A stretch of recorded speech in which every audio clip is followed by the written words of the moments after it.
Assalamualaikum warahmatullahi wabarakatuh.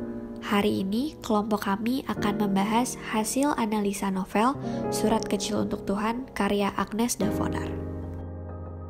Identitas dari novel yang akan kami bahas adalah novel berjudul Surat Kecil untuk Tuhan yang ditulis oleh Agnes Davonar dan diterbitkan oleh Inandra Publish pada tahun 2008. Jumlah halaman pada novel tersebut ada 239 halaman.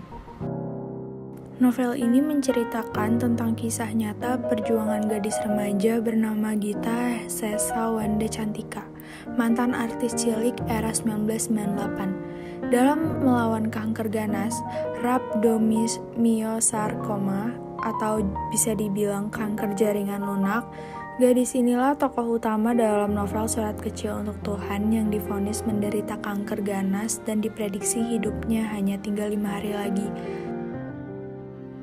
Temanya yaitu perjuangan seorang remaja melawan penyakit kanker ganas yang tetap memiliki semangat untuk hidup dengan alur maju penceritaan berdasarkan urutan waktu yang berjalan maju.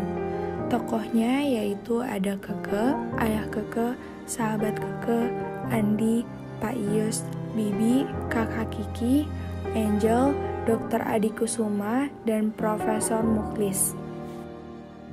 Selanjutnya, pada unsur intrinsik penokohan, terdapat Keke, gadis remaja yang cerdas, aktif, percaya diri, dan pantang menyerah. Ayah Keke merupakan orang yang hebat, bijaksana, serta perhatian kepada anaknya. Andi dan sahabat Keke memiliki sifat baik, perhatian, penyayang, dan setia. Pak Lirus merupakan orang yang baik, perhatian, penyabar, dan setia. Bibi adalah orang yang baik dan perhatian. Kak Kiki adalah orang yang suka bercanda dan jahil. Angel memiliki sifat yang sombong dan suka mengejek. Dr. Adi Kusuma adalah orang yang baik dan perhatian yang merawat Keke.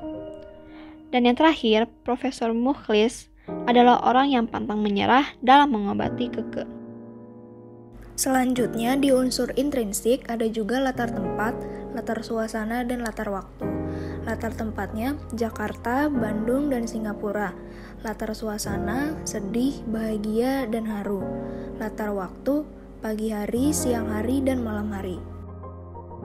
Amanat dari novel ini yaitu dalam menghadapi sebuah cobaan seberat apapun itu, kita harus tetap berusaha untuk bangkit dan tak menyerah. Dan yang terakhir dari unsur intrinsik adalah sudut pandang. Novel ini menggunakan sudut pandang orang pertama yaitu aku. Dibuktikan dari kutipan, "Hai sobat, kenalkan, namaku Gita Sesa Wanda Cantika." Unsur kebahasaan, gaya bahasa. Yang pertama adalah ungkapan. Aku bangga karena terpilih menjadi siswa teladan oleh pemerintah. Yang kedua, majas. Suara kicauan burung di pagi hari terdengar menembus langit-langit kamarku. Yang ketiga, peribahasa. Aku hanya terdiam bagaikan sebuah boneka. Yang keempat, kata asing. Rhabdomyosarcoma, kanker jaringan lunak. Ternyata sosok Agnes Davonar yang sukses menggapai puncak keemasan lewat dunia sastra merupakan dua orang kakak beradik bernama Agnes Lee dan Teddy Lee. Hidup dalam keadaan pas-pasan, Agnes dan Teddy mencari cara agar bisa mendapatkan uang, yaitu dengan cara menulis.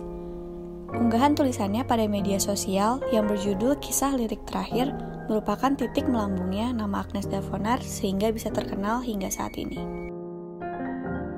Nilai yang terkandung. Yang pertama adalah nilai agama. Dalam novel ini terkandung nilai keagamaan Islami yang kental serta mengajarkan kepada kita untuk lebih bersyukur terhadap Tuhan dan tidak menyombongkan diri. Yang kedua adalah nilai moral. Nilai moral yang terkandung nilai moral yang baik, yaitu tetap tegar dan memberikan dukungan satu sama lain. Nilai sosial. Nilai sosial yang terkandung dalam novel ini adalah saling menolong dan memberi dukungan kepada sahabat dan siapapun itu yang ada di sekitar kita. Nilai budaya.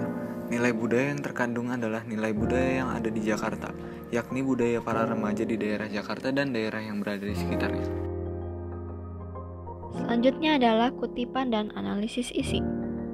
Berdasarkan kutipan pada bab 1, penulis menggambarkan tokoh Keke menggunakan bahasa yang sering dijumpai sehari-hari, sehingga mudah dimengerti oleh sebagian besar pembaca.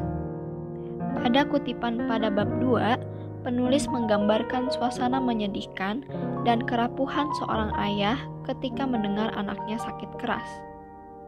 Berdasarkan kutipan pada bab 3, penulis berpendapat ketika sedang tertimpa musibah, kita jangan pernah berputus asa dan selalu berusaha untuk tetap kuat demi keluarga dan temannya.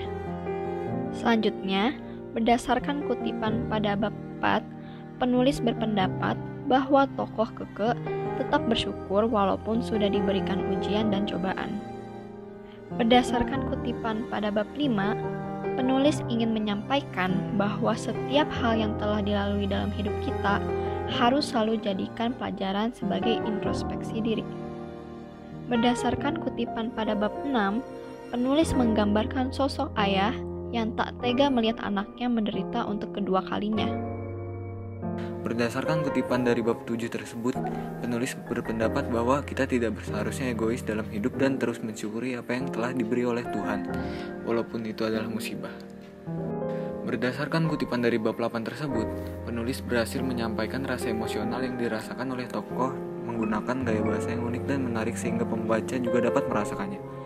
Berdasarkan kutipan tersebut, kutipan dari bab 9, penulis ingin menyampaikan bahwa waktu tidak bisa diulang dan jika kita harus bersiap jika suatu saat musibah menimpa.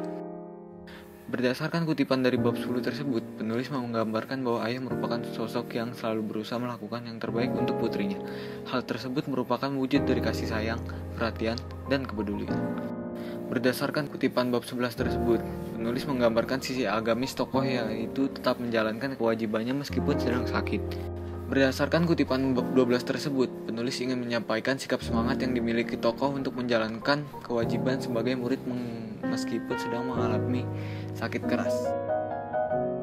Berdasarkan kutipan tersebut, penulis menggambarkan suasana sedih dan haru ketika tokoh Aku menyampaikan pesan terakhir dalam saat-saat terakhirnya. Interpretasi yang kami dapatkan dari pandangan pengarang adalah kami sangat setuju. Penulis menggunakan sudut pandang orang pertama yang membuat keseluruhan cerita dapat tersalurkan dengan sempurna. Penulis pun berhasil menyampaikan pesannya untuk selalu bersemangat dan pantang menyerah dengan segala musibah yang dihadapi.